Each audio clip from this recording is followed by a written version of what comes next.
Bem-vindo ao Trechos do Eliseu, um canal não oficial de vídeos exclusivos do pastor Eliseu Rodrigues.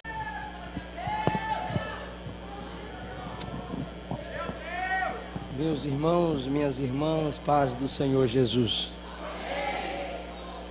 Os que podem, abra sua Bíblia comigo, por favor.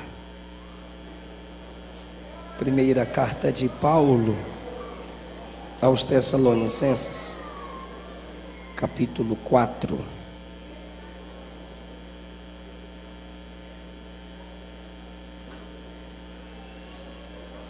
Primeira carta de Paulo aos Tessalonicenses. Abra sua Bíblia na primeira carta de Paulo aos Tessalonicenses, capítulo 4.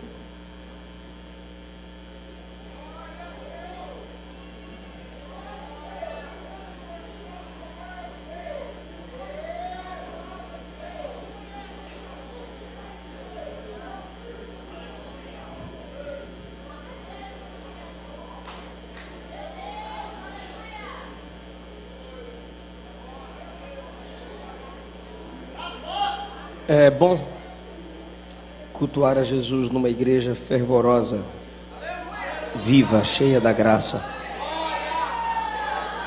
Glória a Jesus. Ainda somos pentecostais.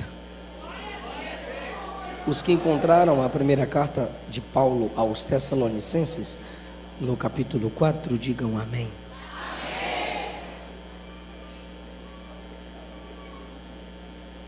Leiamos a partir do versículo 13. Irmãos,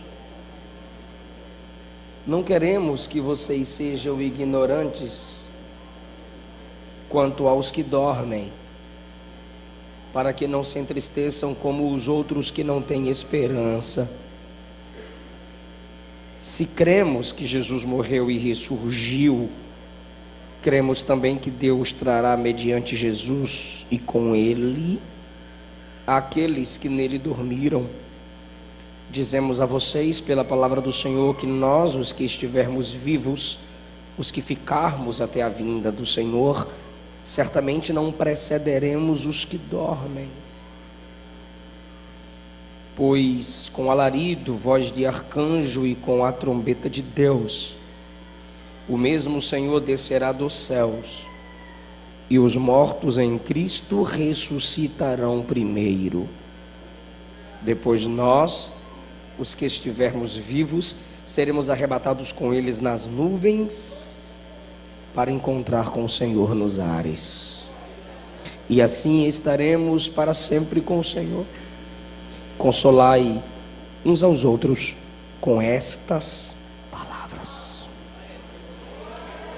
Eu quero expressar a minha alegria por estar com vocês nesta linda festa, 81 anos das Assembleias de Deus em Candeias.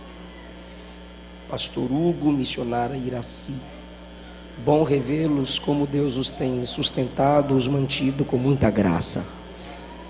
O pastor Hugo me pastoreou ali na cidade de Ilhéus, e agora eu posso pregar em mais um campo onde esse homem de Deus lidera. Ao vereador Gil, que com muito carinho, muito cuidado me recebeu. Meu muito obrigado a ti e a toda a sua família. O irmão é isso aí. Que Jesus continue guardando sua vida, sua família, te conduzindo com muita graça e sabedoria. São muitos dias de festa e o pastor disse: você caiu bem no dia dos jovens. Aleluia. Aí ele disse: aproveita, porque os jovens são fortes e a palavra de Deus está neles. Queridos irmãos, a ideia da segunda vinda, e quando dizemos segunda vinda, estamos colocando a vinda de Cristo para o seu povo em glória, concernente ao arrebatamento, pois ele precisa vir para que a igreja vá. Do mesmo modo como ele precisou ir para que o Espírito viesse, ele precisa voltar para que a igreja vá. Esta ideia do arrebatamento da igreja provocou dois problemas na igreja de Deus em Tessalônica. O primeiro problema foi uma preocupação com os mortos. Tá bom, pastor Paulo, desde a carta aos Coríntios tu tens dito sobre a volta de Jesus. Também temos lido os textos dos evangelistas sobre os sermões proféticos de Jesus. Também lemos que no Antigo Testamento há mais referências da segunda vinda de Cristo do que no Novo. Isso entendemos, apóstolo Paulo. Mas os que morreram, qual é a situação deles? O segundo problema que a igreja em Tessalônica enfrentava concernente à vinda do Senhor era: sabemos que Ele vai vir em nosso tempo, e o que vai acontecer conosco que estamos vivos? Então vocês perceberam que haviam dois problemas. O primeiro problema era uma preocupação com os que morreram em comunhão com Cristo. O segundo problema era não saber o que aconteceria com eles vivos. Será que só esse Cristo viria em glória?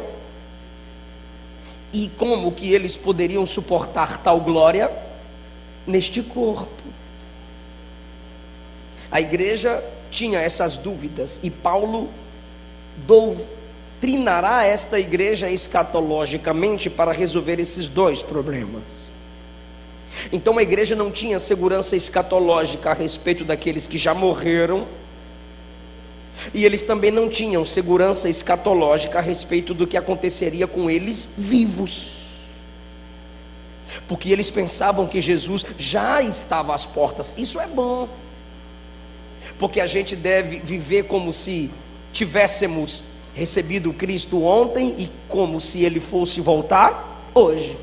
Perigoso é quando nos comportamos como se Jesus nunca fosse voltar. Só que a escatologia é um campo profundo demais, e quanto mais você cava, você se aprofunda, e tem que ter cuidado para você não ficar lá no fundo. Então eles pensam: Jesus está às portas, por isso devemos nos manter vigilantes. Amém? Mas os mortos que morreram em comunhão com Ele foram para onde? Viram como que acontece com eles. E nós que estamos esperando essa vinda gloriosa, esses impactos que haverão, como Mateus 24 promete, Ezequiel, Isaías e Daniel viu, o que acontecerá? Como que nosso corpo suportará? Se Moisés diante do fogo da sarça esconde o rosto, Elias diante de terremoto, fogo e vento fica na caverna, se Daniel desmaia diante de um anjo,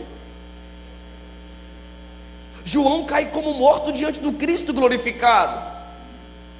Então, o que acontecerá com os mortos e o que acontecerá com os vivos em sua vinda?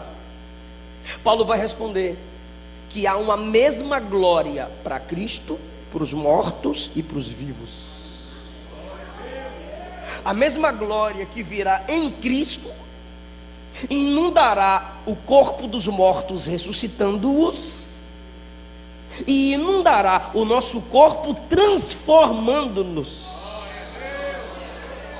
Por isso que João, em concordância com Paulo, escreveu na primeira epístola, no capítulo 3, filhinhos, ainda não é manifesto o que havemos de ser, mas sabemos que quando ele se manifestar, seremos semelhantes a ele, porque o veremos como ele é. Olha isso, seremos semelhantes a ele. Enquanto eles estavam preocupados, o que vai acontecer com os mortos? O que vai acontecer conosco se é Cristo que vem em glória? Será que nós teremos capacidade de suportar tal glória? Aí Paulo diz, há uma mesma glória. A mesma glória do corpo dele estará no corpo dos mortos ressuscitados e no corpo dos vivos. Filipenses capítulo 3, versículo 21, ele disse: nós estamos aguardando aquele que transformará o nosso corpo vergonhoso à semelhança do seu corpo de glória. É esse assunto que Paulo vai tratar, E sabendo que os irmãos são ignorantes intelectualmente falando, escatologicamente falando, concernente a essas duas posições, ele começa assim no versículo 13: irmãos, não queremos que vocês sejam ignorantes acerca dos que dormem. Paulo não inventa essa palavra dormir para os mortos. Na realidade ele está repetindo aqui a mesma expressão usada na primeira carta aos Coríntios, no capítulo 15, para se referir aos mortos fisicamente. Quando ele trata sobre aqueles que brincam com a ceia, com a seriedade da ceia do Senhor, ele diz: é por isso que há muitos que dormem, estão morrendo, por não levarem a sério a ceia do Senhor. Quando Lázaro estava morto, Jesus disse: eu vou despertá-lo do sono. A filha de Jairo, quando morreu, e disseram a Jairo: não me incomodes mais o mestre, a menina já morreu. Jesus disse a Jairo: não temas, crê somente. E quando ele chega na casa, ele pergunta: para que tanto alvoroço? A menina não está morta, ela está dormindo. Paulo está usando a mesma expressão que Jesus usava para os mortos. Por quê? Porque enquanto para muitos a morte é o fim, para Jesus é só um sono. Ele pode despertá-los do sono. É uma imagem figurada da aparência do morto, estando ele desligado das coisas desta terra, ali, enquanto morto. Então ele usa essa expressão dormente, imóvel, mas no mesmo contexto ele fala sobre morte. Ele começa dizendo que é dormir, versículo de número 13, versículo de número 14, mas a Bíblia diz, pela própria palavra de Paulo, no versículo 16, que os mortos ressuscitarão.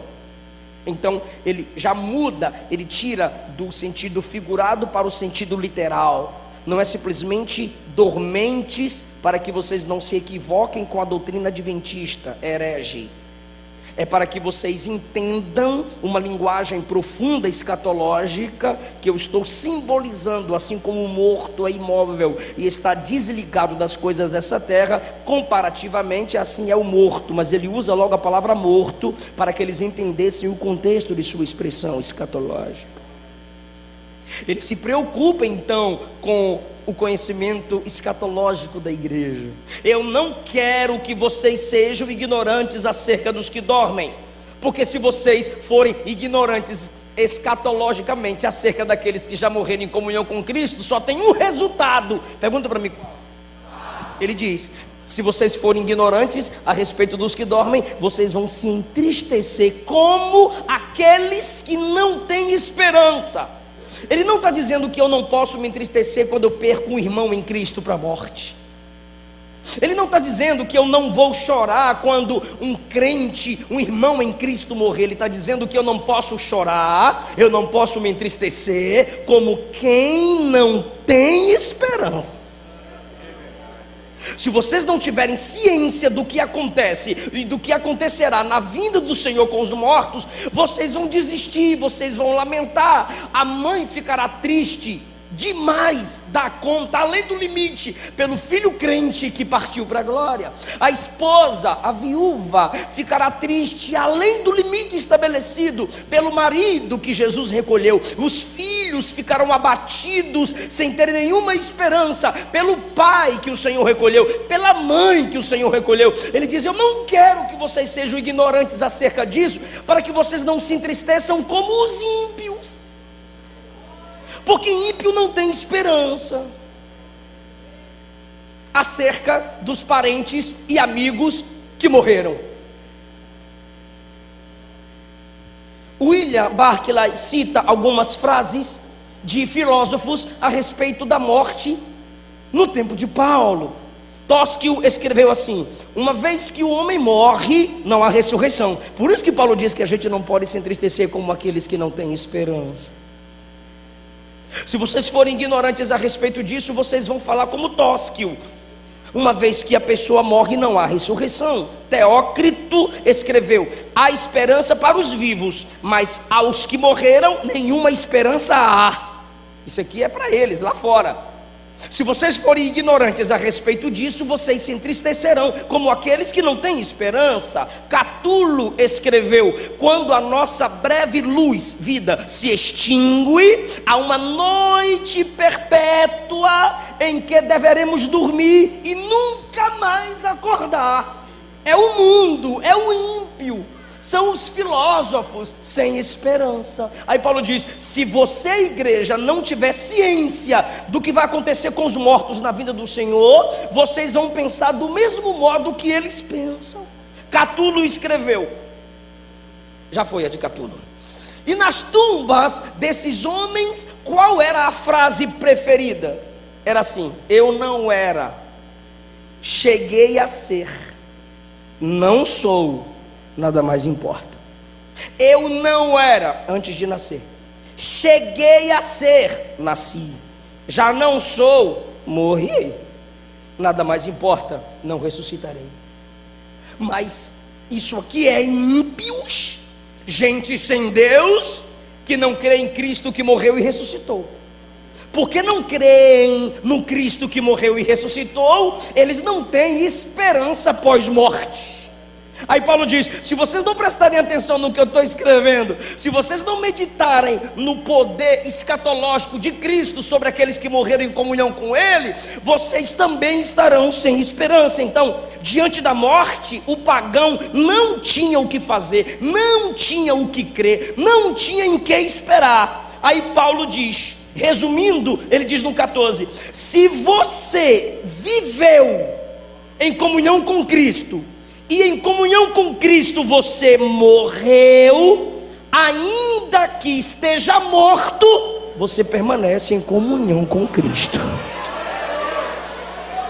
Isto significa que entre Jesus e o crente que o ama, há uma relação que não pode ser destruída nem pela morte. Porque ele mesmo disse em Romanos 8: nem altura, nem profundidade, nem potestade, nem tribulação, nem espada, nem fome, nem nudez, nem a morte poderá nos separar do amor de Deus em Cristo Jesus.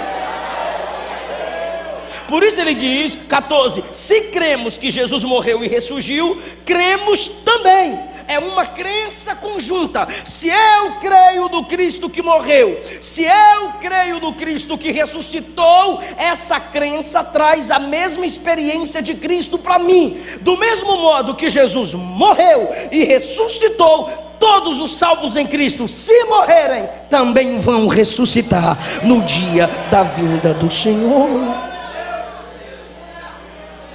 Agora, é nesse sentido que Paulo diz: não seja ignorante. Pela sua fé em Cristo ressuscitado, tu tens esperança na ressurreição dos santos. Versículo 15: eu digo isso é pela palavra do Senhor. Se eu fosse falar a palavra de Catulo, eu diria que eles estão numa noite perpétua. Se eu fosse falar a palavra de Tósquio, eu diria que para o ser humano não há ressurreição. Se eu fosse falar pela palavra de Teócrito, eu diria que os que estão mortos não têm esperança. Mas ele diz: eu digo isto pela palavra do Senhor. O que ele está dizendo é, eu estou repetindo aqui, a mesma autoridade do Cristo que nunca participou de velório. Eu estou falando aqui pela autoridade do Cristo que frustrava culto fúnebre. Filha de Jairo, ressuscita. Filho da viúva de Naim, ressuscita. Lázaro, vem para fora. Eu estou dizendo isso. Não é baseado nas experiências dos filósofos que não têm esperança. Eu digo isso é pela palavra que tem poder ressuscitador de Cristo. Você percebe que Jesus ressuscitou Lázaro, homem. Você percebe que Jesus ressuscitou a filha de Jairo, mulher, macho e fêmea. E você percebe que Jesus ressuscitou o jovem, o homem idoso, Lázaro, a menina filha de Jairo, e o jovem filho da viúva. Perceba como que é a morte, ela não escolhe idade, nem sexo, feminino, masculino. Tanto o homem quanto a mulher foram atingidos pelo efeito do pecado, por isso morrem. A menina tem 12 anos, Lázaro tem uma idade avançada, o menino era um jovem. Agora você percebe que todos eles foram ressuscitados pela palavra. Jesus diz à menina: menina, a ti te digo, levanta. A menina levanta. Jesus diz ao jovem: jovem, a ti te digo, levanta. Lázaro vem para fora. Você já deu uma pesquisada como eram os túmulos antigamente? Era um buraco profundo. E quando Jesus ressuscita Lázaro, ele vem todo enfaixado. Se o túmulo era um buraco e Lázaro aparece enfaixado,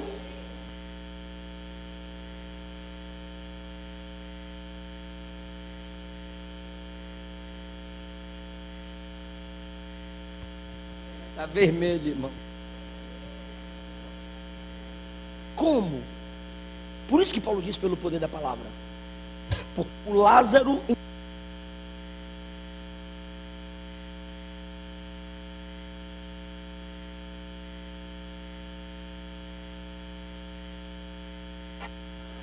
Alô, alô, alô.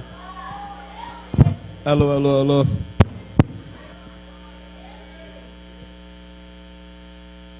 Já tá bom isso aqui. Ambos, todos, pela palavra do Senhor, receberam a ressurreição. Aí Paulo diz no versículo 15: eu digo isso pela palavra do Senhor, que nós, os que estivermos vivos, agora ele já vai tratar o segundo problema, a segunda preocupação. Ele vai tratar a segunda preocupação da igreja. Nós, os que estivermos vivos, certamente não precederemos os que dormem. Ele dá uma pincelada nos vivos, mas ele volta aos que dormem. Nós, os que estivermos vivos, não precederemos os que dormem. O que ele está dizendo é: quando Jesus vier, nós não vamos subir antes dos mortos. Em qualquer lugar, óbvio, isso é fato. Os vivos têm preferência sobre os mortos, é óbvio. Só que Paulo diz: na vida do Senhor, o fato de você estar vivo não lhe dará o direito de subir antes dele ser ressuscitado. Eles terão uma experiência antes do que todos nós. Nós não precederemos os que dormem. O que Paulo está dizendo é: você que está viva, preocupado com... Você, Maria, que está preocupada com o Zé que morreu, fica de boa, fica tranquila, fica firme. Ele não vai ficar no pó e tu vai subir glorificada, não. Você que está preocupado com a vovó, com o vovô, vocês vivos, a igreja que ficar viva na vinda do Senhor, está dizendo Paulo, não precederá, não irá antes dos que morreram em Cristo. Ele ainda está explicando sobre a confusão sobre os mortos. 16. Porque depois do alarido, da voz do arcanjo e da trombeta de Deus, o Senhor descerá dos céus e os mortos em Cristo ressuscitarão primeiro. Ou seja, Jesus virá às nuvens, e Paulo diz, antes de falar sobre a ressurreição, Paulo diz que eles virão com Jesus. Se eles não ressuscitaram, como é que eles estão vindo com Jesus? Eu vou ler de novo. O Senhor os trará com ele, e eles ressuscitarão. Peraí, tinha que estar assim, ó. Eles ressuscitarão e depois o Senhor virá com eles. Mas não, está escrito: o Senhor virá com eles e eles ressuscitarão. Por quê? Porque Jesus virá com as almas dos santos. E quando Jesus vier com as almas dos santos em glória, não importa o jeito que morreu, não importa a condição que o corpo estiver, não importa, pode estar no pó, não tem problema. Ele não fez Adão do pó? E o mesmo que tem poder para fazer, tem poder para refazer. Se lá em Gênesis 2 ele faz o homem e sopra a alma, e quando ele sopra, o homem se torna alma vivente. Na vinda do Senhor, a alma vem com Jesus, e não importa onde estiver o pó desse corpo, não importa para onde o vento levou o pó daquele aquele corpo, como no vale de ossos secos, pó com pó vai se juntar, célula a célula vai se juntar. Quando o corpo se recompõe, dada a palavra de ordem, a alma desce, o corpo sobe, e no encontro, como aconteceu com Adão, no encontro da alma com o corpo, vivo.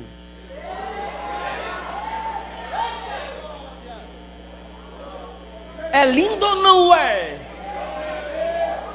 Agora olha o que é mais chique. Ressuscitam primeiro. Me ajuda, para de graça. Ressuscitam primeiro, repete. Mas não sobe primeiro não. Porque aos vivos, Paulo disse, nenhum vivo vai subir antes deles. Mas também nenhum morto sobe antes dos vivos. Ué, pastor, então como é que vai acontecer? Tu vai dar glória? Então eu vou ler. Dada a palavra de ordem com voz do arcanjo ressoada a trombeta de Deus, o Senhor descerá com eles, e os mortos ressuscitarão primeiro, depois os que estivermos vivos seremos arrebatados juntamente com eles. Paulo está dizendo, ninguém vai primeiro, não vai ter disputa. Até no dia do arrebatamento é unidade. Até no dia do arrebatamento tem que ser junto.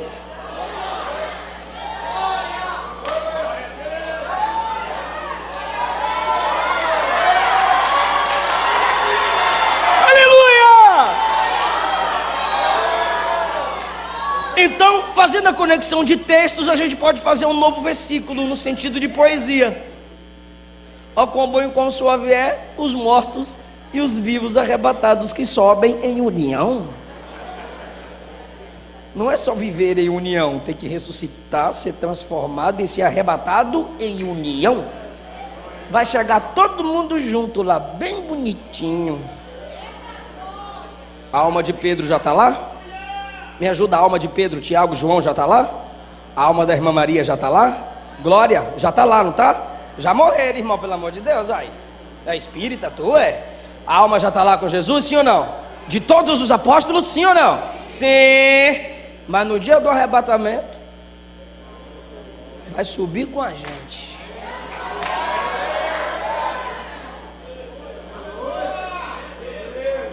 Está no texto ou não está? Está no texto ou não está, galeria? Pode até ressuscitar primeiro, mas subir antes não sobe.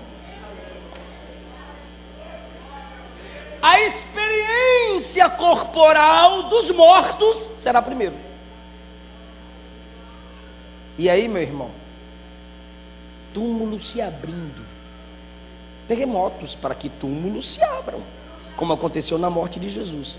Terremoto e túmulos se abrindo. Mas pastor, não entra na minha cabeça. Se tu tentar entender, tu fica doido, só crê.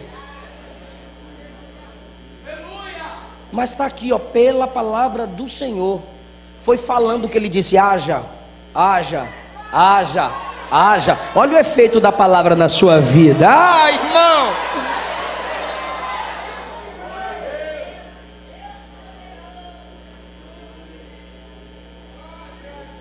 Depois nós, os que ficarmos vivos, o que estivermos vivos, seremos arrebatados com eles nas nuvens, para encontrar com o Senhor nos ares. Aí ele fala sobre 3 tipos de sons que surgirão no dia do arrebatamento da igreja, versículo 16. Pois com alarido, voz de arcanjo e com trombeta de Deus, o Senhor descerá do céu. Alarido, som que ninguém discerne. Ezequiel capítulo 1, a Bíblia diz que Ezequiel teve uma experiência. O céu se abriu e a voz de Deus se ouviu. Ele diz assim: eu estava no meio dos exilados, mas só eu vi e ouvi.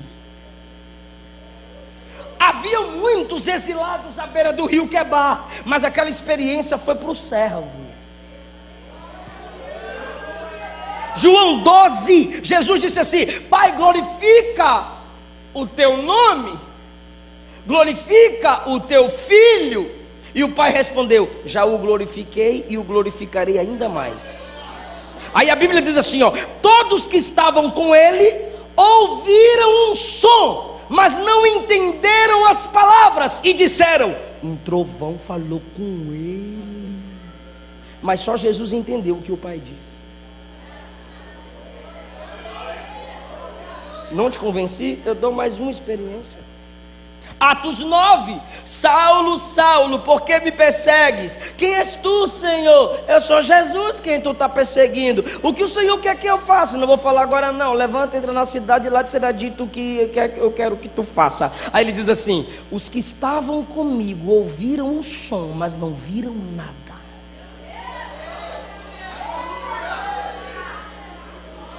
Daniel capítulo 10. Estava eu à beira do rio, apareceu um ser glorioso, falou comigo. Os que estavam comigo não viram, não ouviram, mas sentiram um grande temor. E perna para quem tem. E só eu fiquei.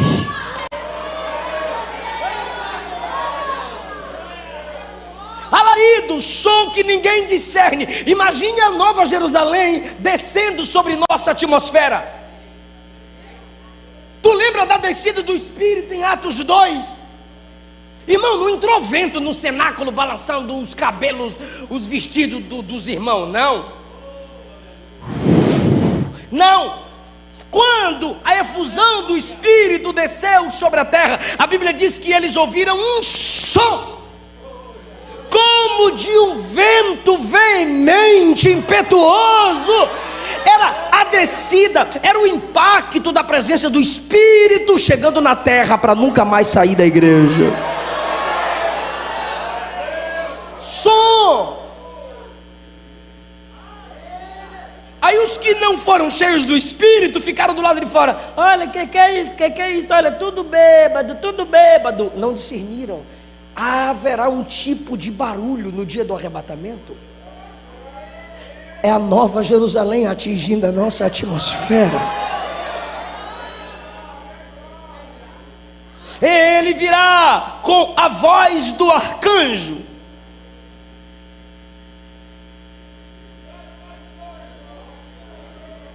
Daniel disse que Miguel, o arcanjo Miguel, é o protetor dos judeus. E escatólogos dizem que a voz do arcanjo será um tipo de som, ordem ou toque de uma trombeta ou uma palavra falada para o despertamento dos judeus de que algo extraordinário estará acontecendo. Mas o que me importa é o último som. Primeiro é o alarido, segundo é a voz de arcanjo, terceiro, trombeta de Deus. Vou repetir porque eu gostei do aleluia do pastor. Trombeta de Deus. Isso aqui, para mim, particularmente falando, é o mais importante para a igreja. Porque a trombeta é de quem? Gostei. A trombeta é de quem? O Espírito que habita em nós veio de quem? E o espírito humano dentro de nós é o sopro de quem? Então imagine agora, quando essa trombeta tocar lá, aqui dentro algo vai dizer: eu conheço esse som. Eu sei de onde está vindo esse som. Você está ouvindo, maninha? Eu estou ouvindo, minha filha. E o filho desviado: eu não estou ouvindo é nada. Ah, tu também está desviado. Tu está ouvindo, painho? Eu estou. Que som maravilhoso é esse? Ai, irmão, por que essa trombeta vai tocar? Para despertar os mortos, para chamar os crentes de todo mundo, um som só, chamando os crentes mortos e vivos. E o crente batizado vai falar em línguas, e o crente quebrantado vai chorar. Haverá um avivamento debaixo desse som que tu nem imagina. Tu lembra de Mateus 25? O amigo do noivo gritando: aí veio o noivo. Todas acordaram, entraram para as bodas do Cordeiro depois que despertaram. Eu imagino que esse som é o grito do noivo. É a igreja inteira sentindo de uma vez só: é hoje. É hoje. Aleluia. Xolaramandaraba, xorandalarabahai. 1 Coríntios capítulo 15, versículo 53, 51. Eis que vos digo um mistério: nem todos dormiremos, mas todos seremos transformados. No momento, no abrir e fechar de olhos, ao som da última trombeta. Pois a trombeta soará, os mortos ressuscitarão incorruptíveis e nós seremos transformados. Pois é necessário que aquilo que é corruptível se revista da incorruptibilidade, e aquilo que é mortal se revista da imortalidade. E quando isso que é corruptível se revestir da incorruptibilidade, isso que é mortal se revestir da imortalidade, então se cumprirá a palavra escrita: tragada foi a morte na vitória. Onde está, ó morte, a tua vitória? É como se o morto ressuscitado e o crente transformado dissesse: eu quero ver a morte me vencer agora. Nem o pecado, nem a morte terá mais efeito sobre o meu corpo.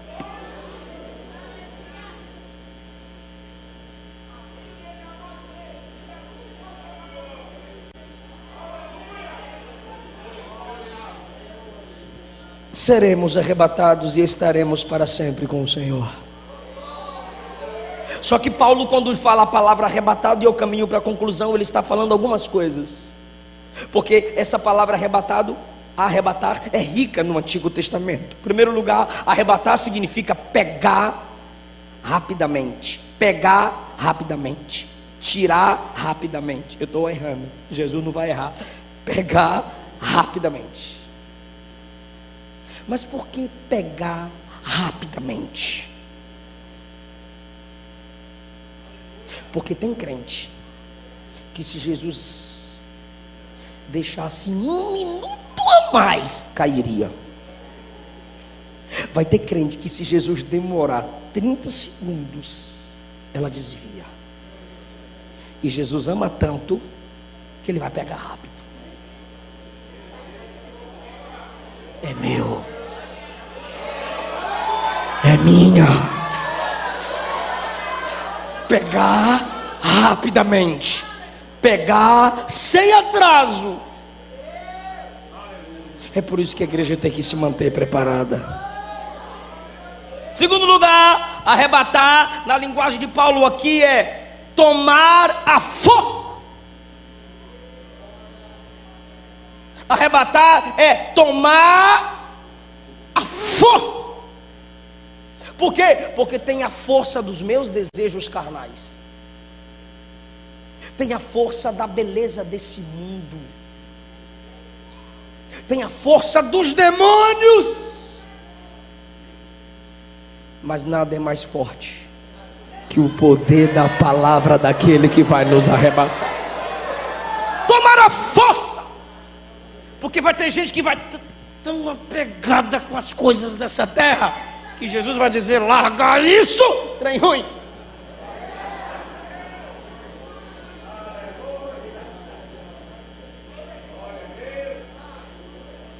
A força. Quem não vem pelo amor, vem pela força. Ninguém vai nos impedir de ouvir o toque da trombeta e subir no dia do Senhor. Ninguém. Esse significado é o mais importante, pelo menos para mim, pessoalmente falando, porque os estudos da escatologia, você sabe que tem muita coisa que você pode entender e tomar para si, particularmente falando, desde que não fira os princípios da hermenêutica. Arrebatar é tomar para si. Eu começo e você conclui. Arrebatar é tomar para si. É Jesus me dizendo: eu não vou te levar para um lugar, eu vou te levar.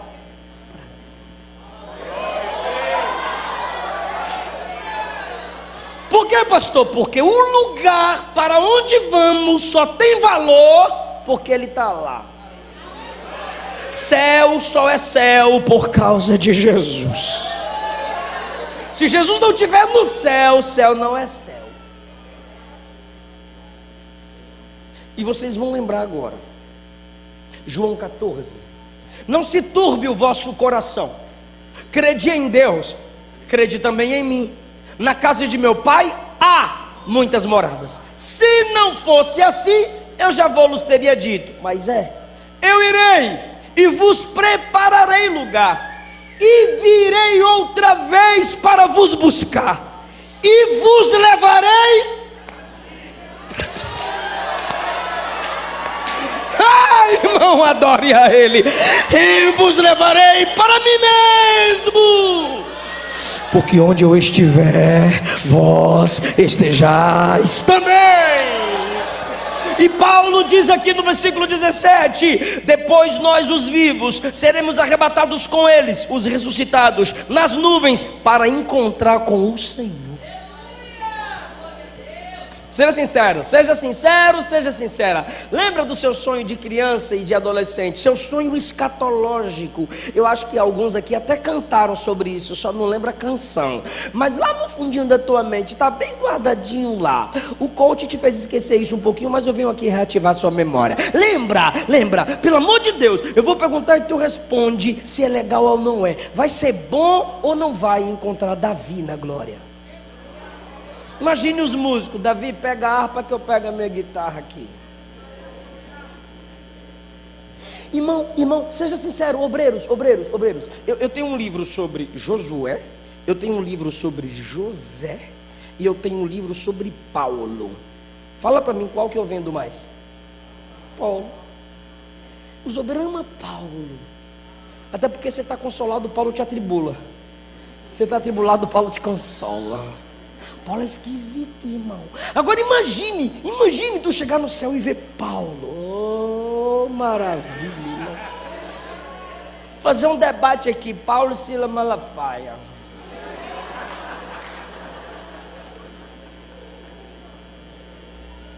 Imagine tu ver Jacó na glória. Jacó, Deus é bom, né? Para tu estar aqui, Deus é bom, né? Aí ele vai dizer: e tu? Salomão, tu aqui? Vai ser maravilhoso, irmão. Agora imagine ver a face de quem nunca pecou. Imagine ver a face de quem nunca mentiu. O único cujo atributo de santidade é elevado a 3: santo, santo, santo. Davi, o homem segundo o coração de Deus. Jacó, o pai da nação. Paulo, o maior plantador de igrejas e o maior missionário. Pedro, aquele que abriu as portas do evangelho para os judeus no dia de Pentecostes. Todos esses são grandiosos, mas Jesus é maior, é perfeito, é lindo.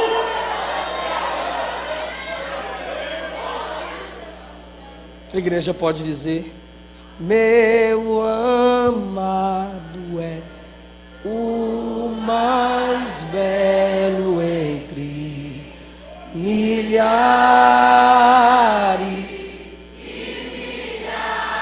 Fala para ele: meu amado é o mais belo entre milhares.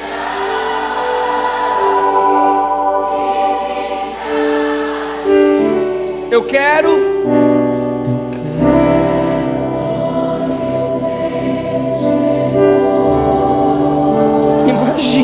isso.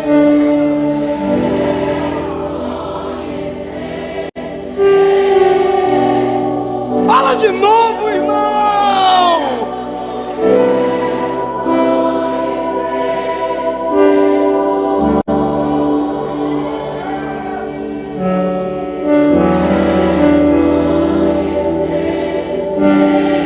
No peito que João deitou, as mãos que os discípulos seguraram, o rosto que Maria tocou, a face que o cego de Jericó viu ao abrir os olhos, aquele que Zaqueu recebeu em casa, só que agora glorificado, olhando para você e dizendo: vem bendito de meu Pai, vem bendita de meu Pai.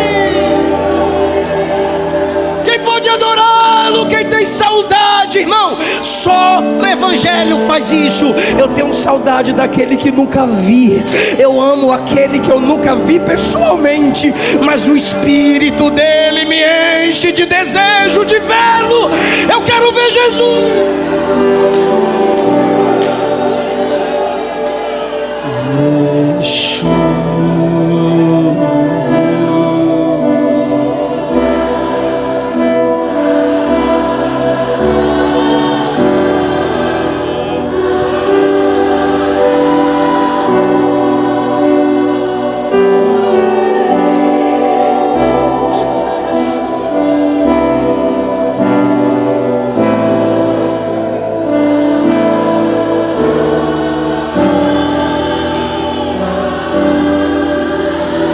Dizer: venha, ali está a sua avó, venha, ali está o seu avô, venha, ali está a sua mãe, venha, ali está o seu pai, venha. Vai ser sentimento de irmão, mas vai ter que identificar. Venha, ali está seu marido, venha, ali está sua esposa. Não há mais casamento, é tudo irmão, mas eu vou conhecer, eu vou saber quem é quem, ressuscitado, glorificado, mas a identidade mantida. Por isso Paulo diz: não fiquem tristes, consolai-vos uns aos outros com essas palavras.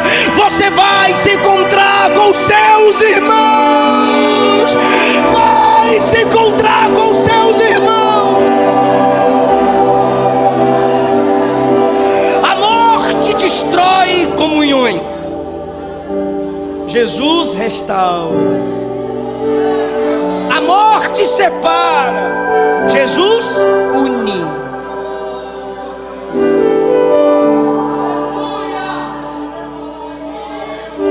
Eu vou encontrar minha avó que não me deixava ir para a ceia sem jejuar.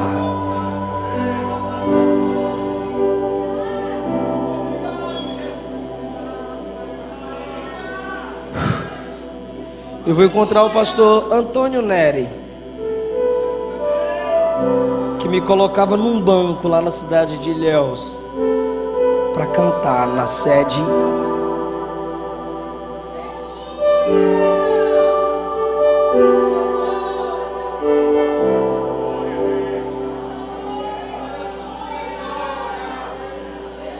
Eles estão com Cristo, e um dia nós estaremos com Cristo e com eles.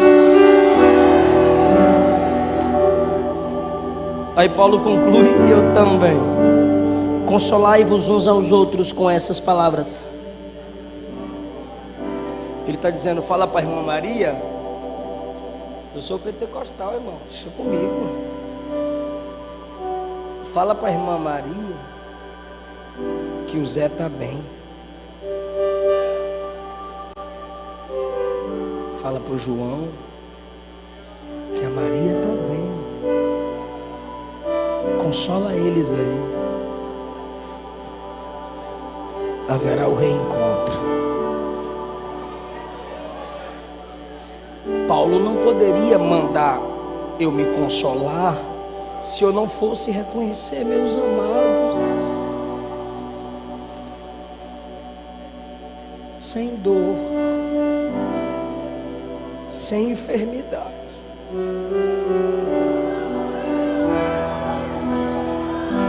Mas com o corpo semelhante ao de Jesus. Cholaramandara chorandalamando querias. Cholaramandara chorandalamandara barra.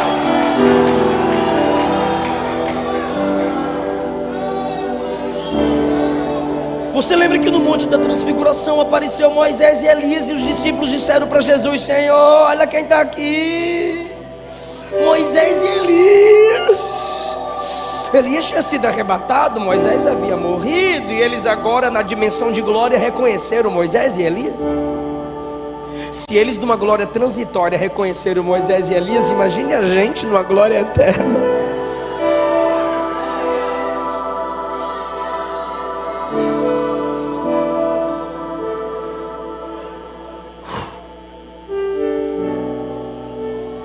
Filha, você venceu.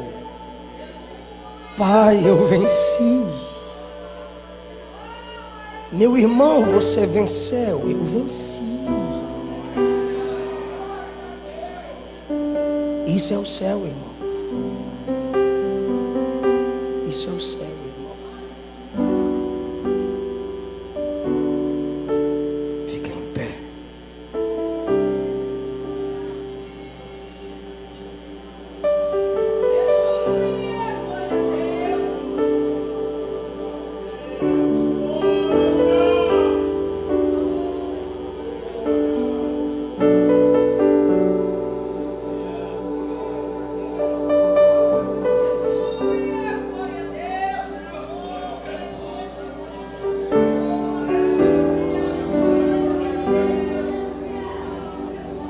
Feche os seus olhos, se você pode. Segura na nossa mão, Jesus. Não nos deixa cair. Não nos deixa abrir mão do seu evangelho. Sustenta a nossa fé até o fim.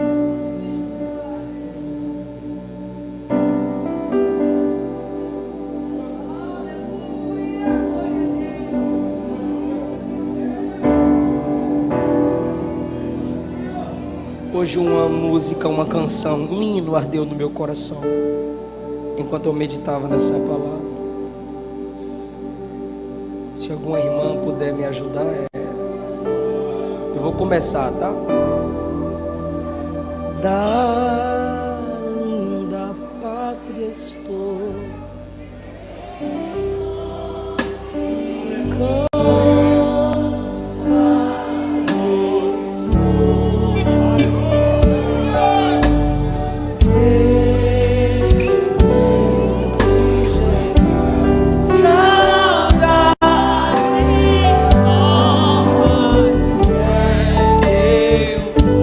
passarinhos, belas flores.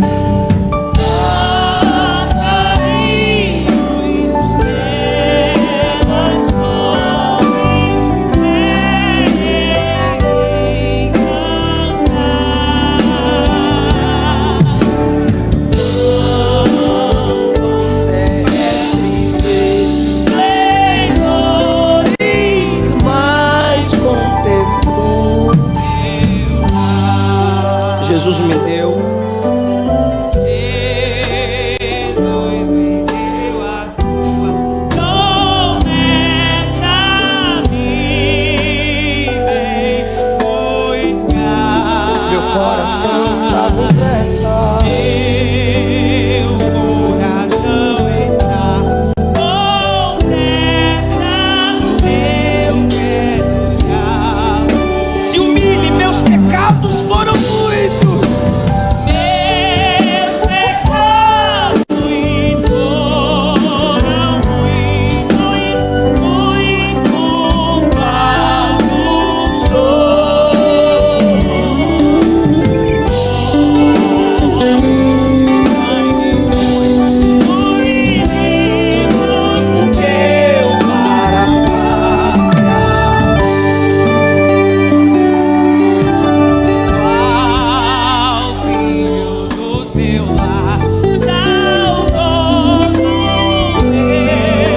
Onde está a primeira pessoa que vai entregar sua vida para Jesus hoje?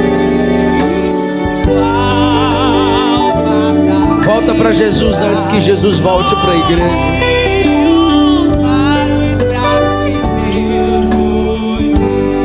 Ou você que nunca confessou Cristo como seu único Senhor e Salvador,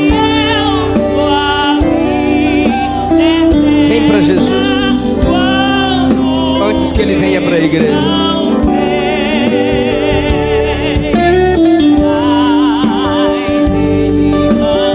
A primeira pessoa que vai entregar sua vida para Jesus, eu Eu quero orar por você. Saia do seu lugar e alguém vai te acompanhar até aqui à frente. Jesus te ama. Jesus te chama. Quer salvar você. Quer perdoar você. Quer lavar você.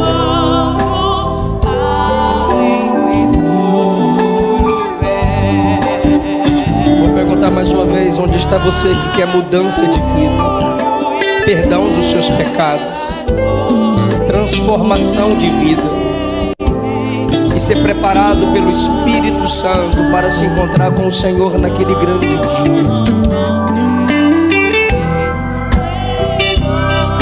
Abra seu coração para a mensagem do Evangelho.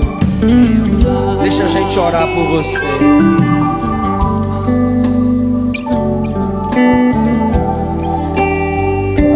Saia do seu lugar, porque Jesus quebra correntes espirituais.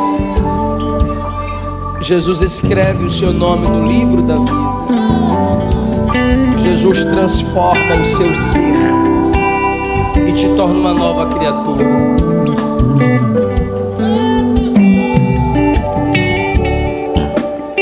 Se não temos, eu agradeço essa linda oportunidade. Guarda essa palavra, irmão. Não desiste de Jesus. Que Jesus os abençoe cada vez mais. Obrigado. Amém. Glória a Deus.